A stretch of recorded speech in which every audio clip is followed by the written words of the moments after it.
কাউয়া কাদেরের যে স্থাপনা সেটা আমরা ভাঙার জন্য এসেছি। এখানে আমরা দেখেছি যে গতকাল আমাদের ছাত্র জনতা কেন্দ্রীয় ছাত্র জনতাদের উদ্যোগে ধানমন্ডি 32 নম্বর বাড়িটি ভাঙা হয়েছে।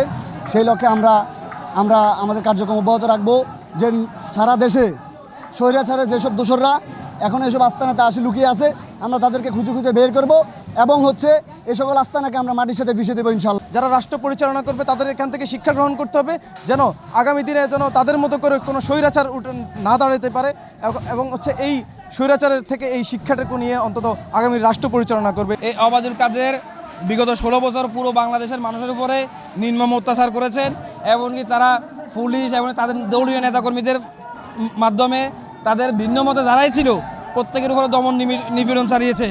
স্পেশালি কোম্পানিগঞ্জে এই যে আমরা যদি বলি ছাত্র শিবিরের 7 জনকে এই যে আব্দুল কাদের মির্জার নেতৃত্বে শহীদ করা হয়েছে। সাতক্ষীরাতে এই যে তাদের আওয়ামী লীগের নির্দেশে অনেকের বাড়িঘর ভাঙচুর করা হয়েছে। এই যে পুরো বাংলা গত 16 বছরের মানুষের জমানো ক্ষোভ বিক্ষোভ, আজকে মানুষ তাদের এই যে ভাঙচুরের মাধ্যমে তাদের ক্ষোভগুলো প্রকাশ করতেছে।